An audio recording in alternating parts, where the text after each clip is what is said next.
The following is a live sports event featuring the Abernathy Antelopes or Lady Lopes and is under the direction of AA Sports Properties in partnership with Abernathy ISD. This broadcast cannot be reproduced or retransmitted without the written consent of AA Sports Properties. Tonight's broadcast is made possible by the support of our generous sponsors: MC Master Roofing and Construction, South Plains Auto Ranch, First State Bank, Nutrient Ag Solutions, Abernathy First Baptist Church, Storm Guard, Clark Riley Insurance, Able Funeral Home and Flower Shop, Plains Land Bank, JC Refrigeration, Spradlin Spray Service, Vista Bank, Lambert Insurance, The Junkin Farmers Market, Ty Horsford Realtor, and DB Media. Buckle up and enjoy all of the exciting action with the Abernathy Antelopes and Lady Lopes.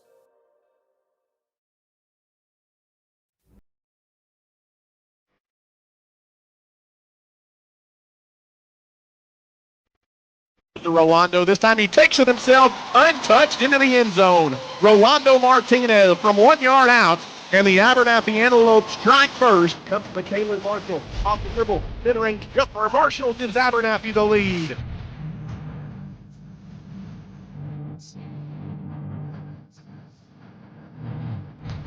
Snap, he hands it to Rolando. Burst of speed up the middle. Dagger! Touchdown! Superman! Now, second, stolen away in the corner. Flores. It's good! Flores the steal and the three-pointer as time runs out. Flag comes in, the punt is blocked, and it's going to be an Antelope touchdown, barring the penalty, as it's Cash Garcia who blocked it, scooped it, and scored it. But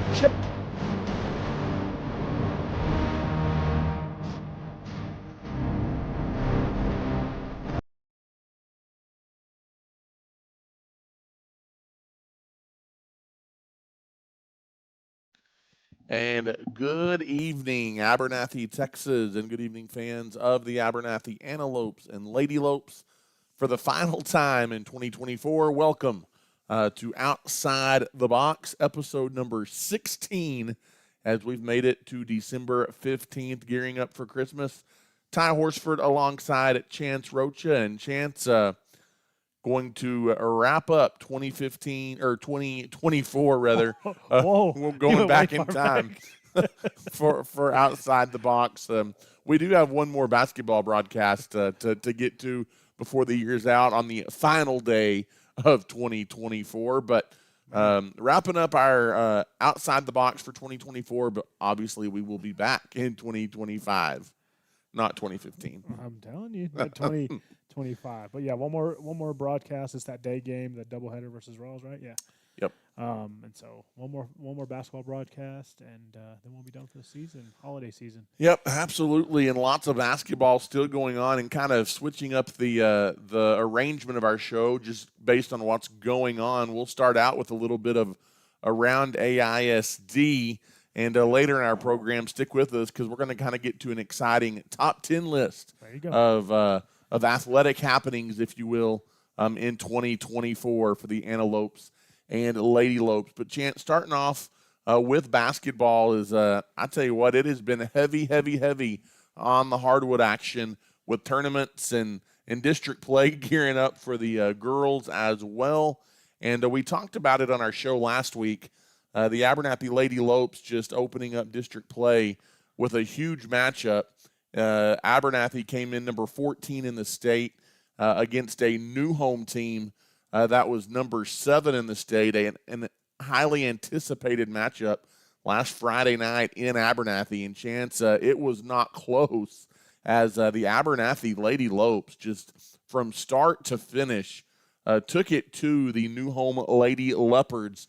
Like the sound of that, as Abernathy 66-43, they knocked off the new home Lady Leopards. And Chance, it was, and I did not realize this going in, it was New Home's first district loss since 2019. Yeah, that's a big deal right there when you're coming up against a new home team that we talked about it, in our show prior to the game.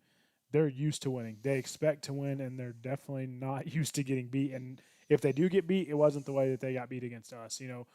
I think just our quickness, our defense, everything was just too much for them to handle. And you saw that again last night as well. But I just think if you keep playing at the pace that you're playing, making teams uncomfortable, this Lady Lope team could be dangerous, Ty. Yeah, absolutely. Another 32 points in that ball game for McKaylin Marshall. I really thought the X factor in that ball game was sophomore Kendall Miller. 15 points for the Lady Lopes off the bench in that one. And also you had Love Finch, a freshman, stepping up and scoring 8 big points off the bench for you as well. And Chance, really I thought obviously McKaylin did her thing. She scored 32 points. But really when you stretched that lead, was late in the second quarter, the last 4 or 5 minutes of the second quarter, and McKaylin actually had to go to the bench. She got 3 first-half fouls, and Abernathy really went on their run with Marshall on the bench. And I thought that was a huge momentum boost for the Lady Lopes because you had girls contributing all over the place. Well, and that's what you're going to have. We talked about it early in the season and talked about, your team's going to be led by McKaylin. She just has the experience, and she has the knowledge. A lot of basketball played for her. That's why she is a D1 commit. But you're going to have some of those other girls step up, and you see that from Coach Mikey, allowing those girls to come in and trusting them. Even those younger girls like a Kendall Miller or a Love Finch or even an Ellie Waldrop, and if they come in and they're able to give McKaylin a little break, not have to have her, weather the full load the entire game. That's going to keep her fresh, and it's going to get them quality minutes because some of these district ball games, Ty, you're not going to need to have those girls score a lot to win them, but you're going to need to have some of those girls step up once you get to playoffs, and they're going to have to be not just distributors, but they're going to have to be scorers as well. Lady Lopes led that one 43-15 at halftime, and it never was close. Really, nobody expected that kind of outcome, so lopsided either way. And then last night, Chance, you play a team that is expected to be a playoff contender on the girls' side as you had the rivalry matchup with New Deal. And Chance, New Deal just absolutely no match for the Lady Lopes defensive pressure. And Abernathy ran away with it 65-27. 65-27, and I think the thing that's funny, Ty, is you actually scored more points against New Home. Yeah. You allowed more points, but I will say this, New Deal struggled. I mean, they had 10 points almost going into halftime, Ty. They couldn't even hardly get it across half court. Yeah, and it was tough, but then they kind of found a little bit of success in the third quarter. They came in, and they were feeding it down low to Burkhead. They had Bailey Patterson that was getting some dribble drive penetration, and I think – if they would have done some of that early on, they probably would have been able to have a little bit more success. Definitely wouldn't have been able to handle the Lady Lope defense all night. But that's a New Deal team that I think is still figuring it out. And so, you play each team twice. They may have a different game plan coming in the second round, similar to New Home. But I do think, there was times last night, and not to be nitpicky, you did get the victory, a big dominant win, but you missed some easy baskets. You could at least easily had almost 80 points in that ball game. Yeah. And those are, and we talked about it on the broadcast last night. We're probably going to nitpick this Lady Lope team, and that's simply because the expectations for them are through the roof. They're a really good basketball team, and that's what you do to really good basketball teams. But if they want to beat the Panhandles and Clarendons of the world, they're going to have to shoot well from the floor and make those gimmies for sure. They're going to be playing lots of basketball, as are the boys, over the holiday break, Chance, as it should be fun Friday afternoon. The girls and boys both head to Nazareth for a matchup with the tradition-rich Nazareth Swifts and Swiftettes.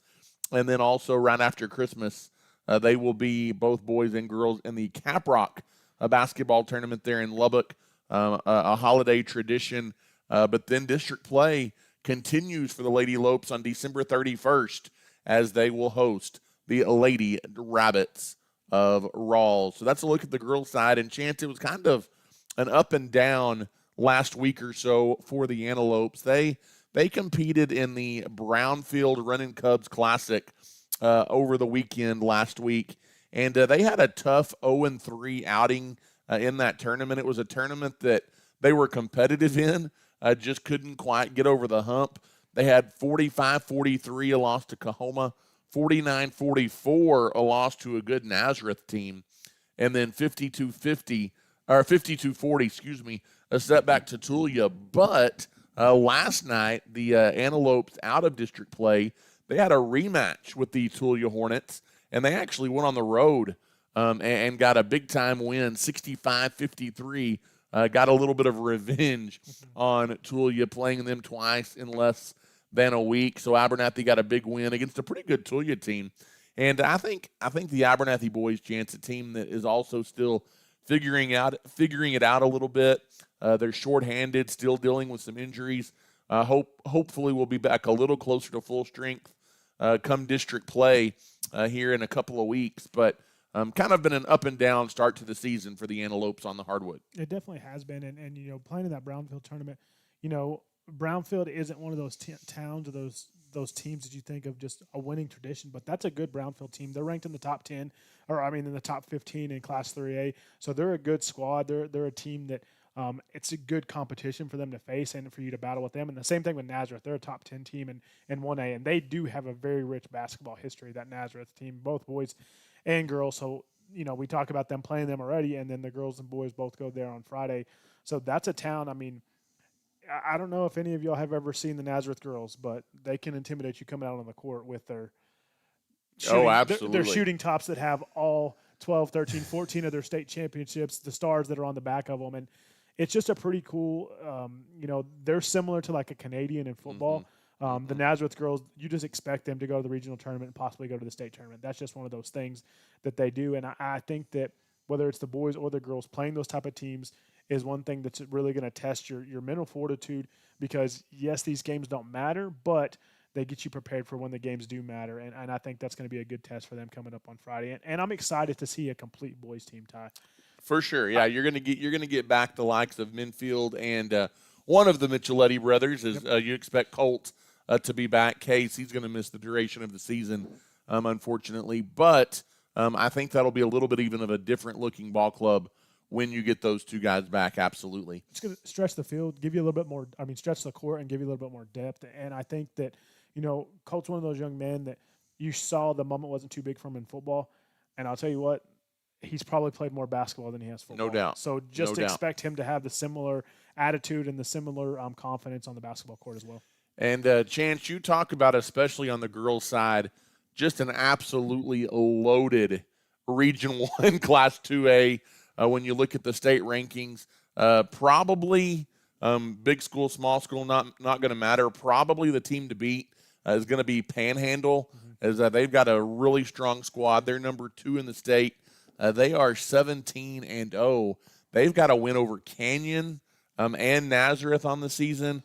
I kind of went and looked specifically. I knew they were playing. Went down a rabbit hole. Yeah, I did go down a rabbit hole. But they actually played Clarendon, who beat you at the buzzer in Abernathy a couple of weeks ago. They went to Clarendon this past, I guess, maybe last night, and it was an 8-point win for Panhandle in Clarendon. And so they're good. They're going to be always good. Farwell's in the top 5. You've got a Whiteface and a Wellington and a Clarendon and an Abernathy and a Vega and New Home and Stratford and Spearman. Yeah. And all of those teams in Region 1 are in the top 20 in the state in Class 2A. Yeah, and on the girls' side, it's going to be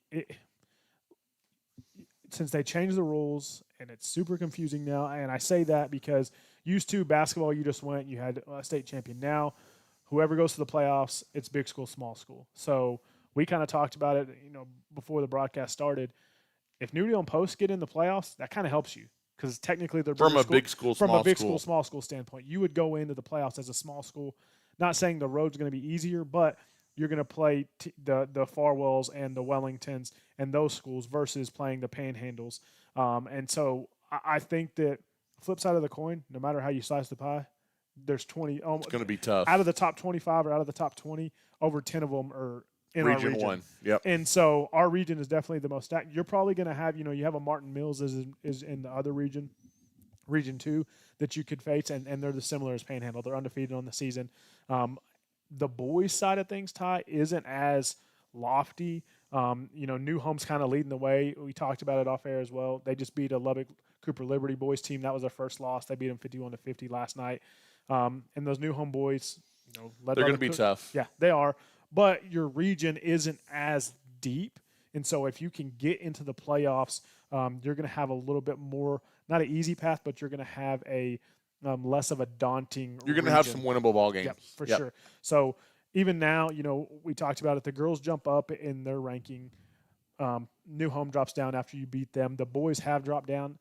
That's just due to the schedule that they've played. They've lost more games than they've won, but they can still climb in the rankings. They're ranked 21 right now, and you have New Home, who's in our district as well, who's ranked number 5 in the state in Class 2A. So they're the team to beat, but we're gunning for them. And I think if this team comes together and they play as a group and they play fast, similar to how Coach Thompson has said they wanted to, I think they can win some ball games. Yeah, absolutely. And then quickly on the JV and junior high side of things, Chance, on the hardwood, the Lady Lope JV Ball Club, 2 tough ball games over the last week. They lost by double figures to New Home and New Deal. And when you look at this group, they've kind of got it stacked against them from the get-go. You've got 5 freshmen and sophomores that are playing on your varsity level. Mm-hmm. And so just the numbers are less at the JV level, and they're going to have some tough competition as well, but they're kind of dealing with that, and they're having a little bit of a tough start to the season. And then JV boys, they were in the Olton tournament over the weekend, and then they had a 50-31 setback last night in Tulia as kind of the boys split that JV varsity doubleheader in Tulia. So I think it's one of those things. Both the teams are probably playing with a few less men, but it's one of those things. Those young men that may not be varsity level right now, or young ladies, they need to get as much game time experience. And so even if you're not getting wins and you're taking more losses, it's about that commitment and the time on the court. So, and you never know when your number is going to be called to move up. Playoffs come, kids get hurt, so you always got to be ready. But keep fighting out there for those JV squads. And then Todd, junior high, man, I'll tell you what, they dominated. It's kind of been the name of the game. The only tough game that they've had so far was against New Deal for the girl on the girls' side. The boys have dominated. Both 7th and 8th grade boys have really dominated all season. I think 3 of the games, Post scored less than 10 points. Yeah, it was a clean sweep for everybody at Post. And then one of the games, the most competitive one was the 8th grade girls, and they still came out. I think they allowed 15 points. They won about 35-15 or something like that. And so great games by all of them. And they went out there, and that's good. I mean, for them to have that winning experience and going in there. There was a gentleman from Post. Our 8th grade boys were walking by, and he asked me, he said, "What are y'all feeding those boys? Y'all putting them on a stretcher? How are they getting so tall?" And so, but those 8th grade boys are good. But I'll tell you what, that 7th grade group, those 7th grade boys are fun to watch. Yeah, no doubt. And Chance, it'll probably be the last time for a while that we talk football, as I know, right? Until next fall.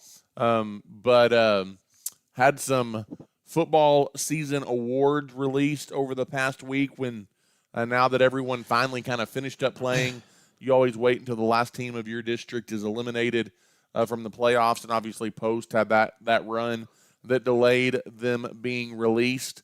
But lots of Antelopes honored and recognized on the all-district football team for Class 2 or District 2 2A, and we'll run through some of these. I really, Chance, don't have a beef with any of them. As I was really, I mean, you were finished second, so typically your Post would have had the majority of them, but I was surprised, not in the fact that we had this many, because I think we had enough that were deserving, but I was expecting there to be less first teams and more just due to Post being the number one. But I think these are all very deserving for sure. No, absolutely. And very much deserved. Post's Ian Vergara was the overall district most valuable player.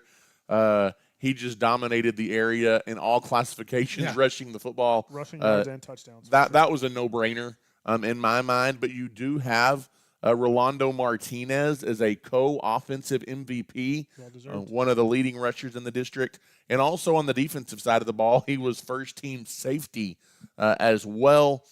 Kelton Carver, the Air Force commit, he was the offensive line MVP, as he was a force to be reckoned with all year long. And then I thought this was a good accolade.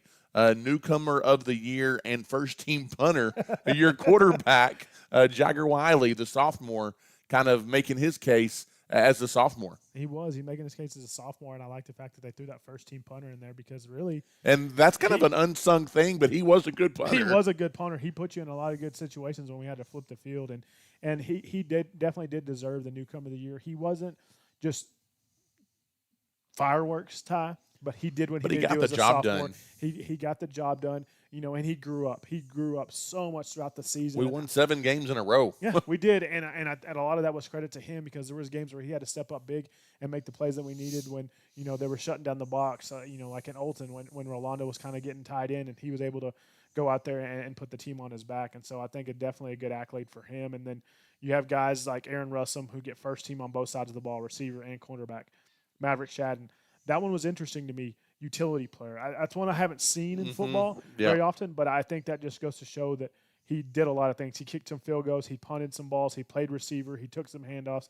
He played some defensive back. He did a lot of things. Kind of a trash guy in a good way. Yeah, for sure. It was like, hey, Maverick can do that. Maverick can do that. Yep. And so that's a good accolade for him as well. And then a lot of the guys up front, your Dyson Garcia's first team on both sides of the ball on the offensive line. Jay Karki, first team on both sides of the ball, offensive, defensive line. Elijah Trejo, great accolade for the senior there to get the second team. Fullback position, kind of a wingback tee. I guess that's what they would consider it. Whenever I first saw that, my first thought was he wasn't no fullback, but I understand why he got that accolade. Yeah, for sure. And then had a huge season to start with, kind of not fizzled out, but was shut down a little bit, I think, because of the big numbers he put up early on. But Darian Duval, he comes up with the second team, but also there was a ton of receivers and a lot of the teams that threw the ball drastically. So that's a great accolade for the second year sophomore, the first year varsity, but the sophomore Darian Duval as well. And then Jackson Arrington, he well deserved. Oh, for sure. First team defense. And that's pretty big for him because he spent some time on the sidelines with injuries and dealt with some injuries as well, and he fought through that to still get the first team. He definitely did, and he's joined on that defensive side as well with Carson Curry and Ryan Hillis. And I like to look at this tie. Out of these guys, most of them are seniors, but you do have some guys who made those all-district teams that are coming back with Jagger, Jake Harkey, Darian Duval, Ryan Hillis, and that's a bright spot to know you have some guys that have that all-district accolade to be able to come back and kind of be the leaders of the team next year. Just some other notes, Chance. We mentioned the overall MVP was Vergara from Post, well-deserved, along with Rolando, the co-offensive MVP, Keandre Jefferson, also from Post. You had your defensive MVP, actually, and I remember him from way back when we played him the first game of district, but Ryder Starkey from New Home, a well-deserved honor for him. And then pretty no-braining decision, coaching staff of the year, not just coach of the year, but coaching staff of the year, the Post Antelopes. And hard to argue that. They went undefeated all the way into the regional finals of the playoffs. And not only did they do that, but they weren't expected to do that. They were picked not even to make the playoffs. Yep. And so great coaching job. Great job by those Antelopes to step up. But I'll tell you what, these Antelopes we're gunning for y'all, and everything else, and we're coming for y'all next year. So just be ready. I'll say that. There you go. Be ready. We'll have another battle of Antelope supremacy come next fall. In post. In post. And we'll be broadcasting from the stands. And we'll be outside. So already preparing for that. Lord, give us nice weather. There you go. Okay, well, we'll take our first break on the program, and we will come back, and Chance, we'll run down the top 10 athletic moments of 2024. Excited about that list. Going to kind of take a stroll through memory lane a little bit, so stick with us. We will be back here on Outside the Box. Hey, my name is Dr. Kent Webb with Webb Vision Center. Our family has proudly served the Plainview area for over 80 years. Webb Vision Center is a full-service vision center dedicated to providing outstanding comprehensive eye care for the whole family. Our primary eye care service includes state-of-the-art eye exams that analyzes eye health and vision function. Our experienced staff will assist you in selecting frames that work best for your lifestyle. We offer a wide variety of designer brands including Ray-Ban, Ted Baker, Oakley, and more. We're honored to welcome you to Webb Vision Center. Are you looking for a new ride? Look no further than the South Plains Auto Ranch in Abernathy.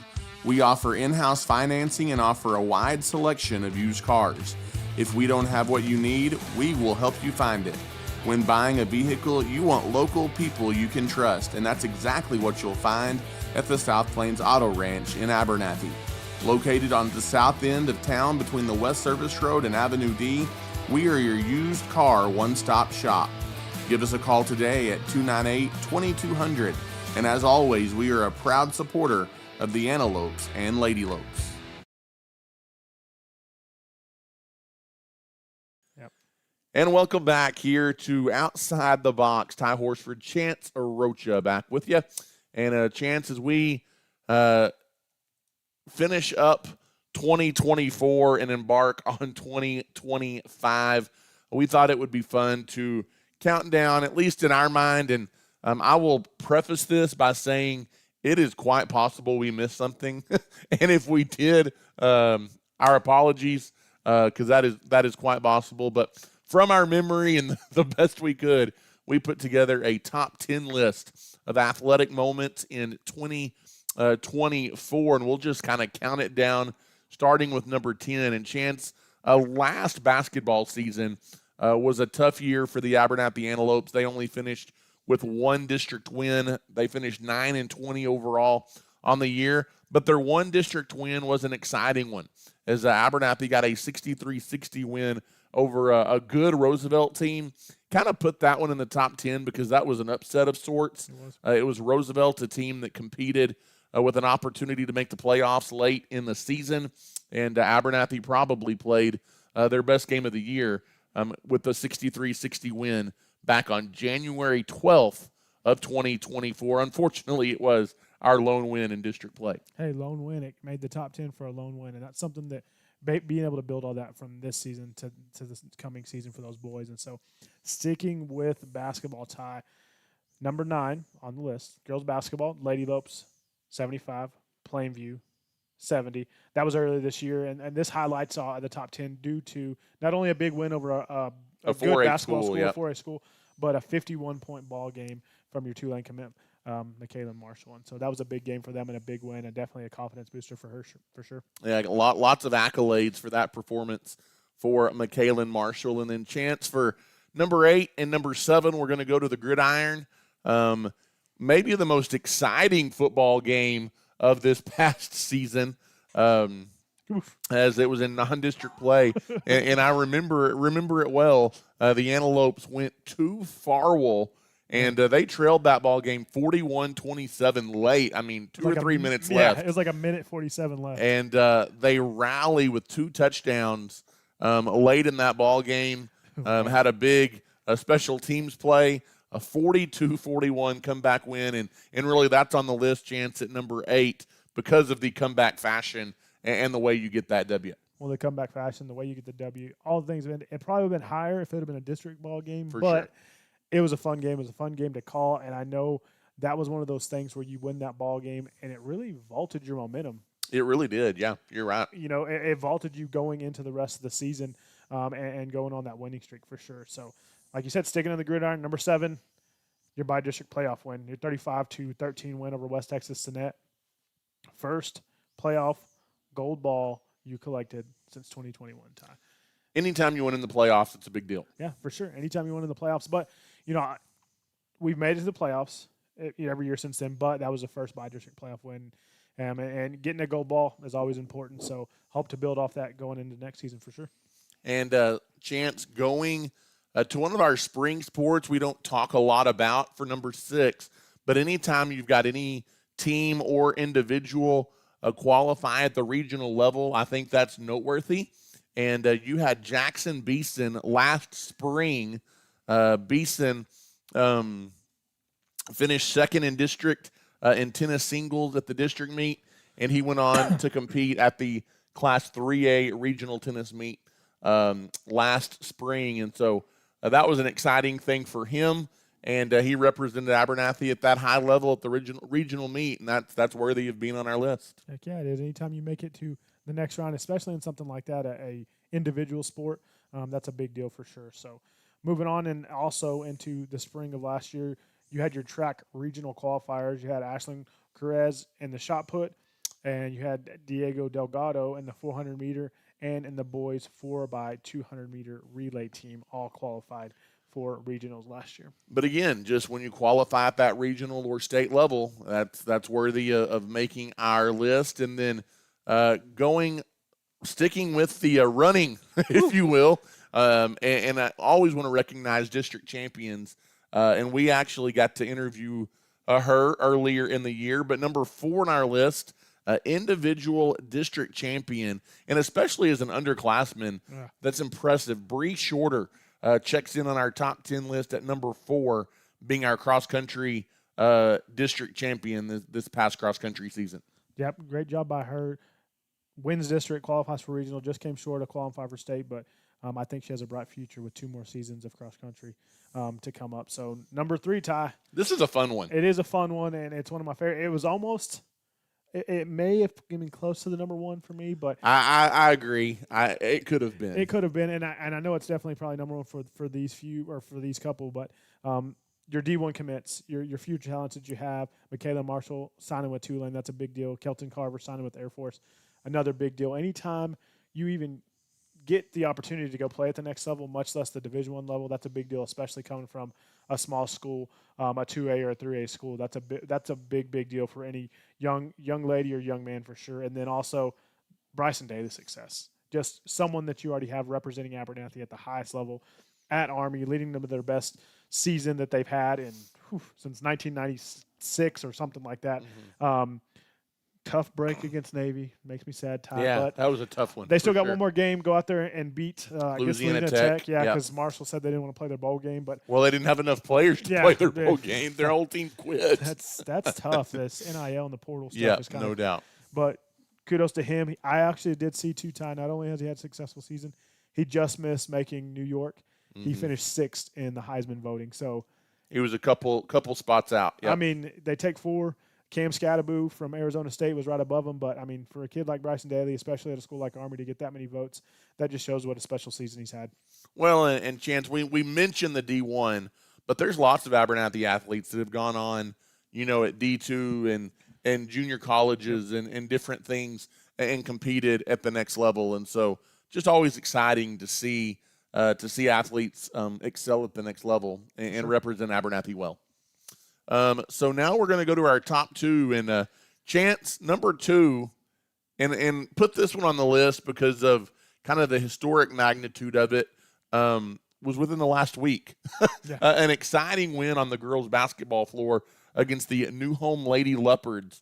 And I think just the fashion you did it in, and you handed New Home, a team that had not lost a district ball game in 5 years, you hand them their first district loss by 23 points and really kind of set the tone for district play. I thought that was huge for the Abernathy Lady Lopes. It is huge, and I think I didn't realize that when they were playing the game.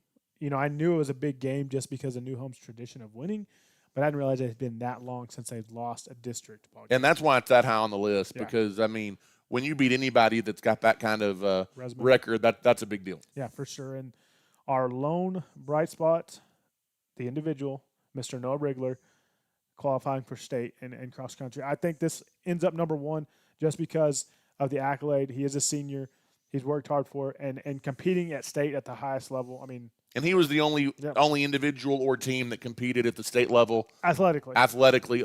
We have students all over the board competing in different things, and those are deserving as well. Of course, we love athletics, and this is an athletic list, but we talk a lot about those guys as well. But I think when you've got a guy like Noah that advances to state, just kind of his story from freshman to sophomore to junior to senior, got a little bit closer, and then he gets over the hump, and he's the lone representative of any sport at the state level this year for the Antelopes. Yeah, for sure. And kudos to all of them. All of them made the top 10. Kudos to all the accolades we've had in 2024. And you know what, Ty? Let's hope 2025 is even better, just as much fun. Absolutely. Sure. Let's get some more state qualifiers in there in 2025, maybe. Let's get some gold balls. I see some gold balls and round ball coming up pretty quick. I think that could definitely be the case. Let's take one more final timeout, Chance, and we'll come back, and we will wrap up 2024 on Outside the Box. At Abernathy's First Baptist Church, our mission is to love God, love people, and tell the world. Our pastor is Damon Pierce, and we want you to know that you're always welcome at Abernathy's First Baptist Church. We meet for Sunday school on Sunday mornings at 9:30, followed by our worship service at 10:45. We offer kids and youth activities every Wednesday night beginning at 6 p.m. Come as you are and join us this Sunday. We'd love to see you. We are praying the Antelopes and Ladylopes have a successful and safe school year. Clark Riley Insurance in Abernathy has been helping people with their property and farm insurance needs for many years. When it comes to insurance, you want to rest easy knowing you have a good rate with good coverage, and at Clark Riley Insurance, we can offer that peace of mind. We are proud to be locally owned and operated and offer a variety of insurance options to meet your needs. Give us a call today or visit us on the West Service Road in Abernathy. We are longtime supporters of the Antelopes and Ladylopes.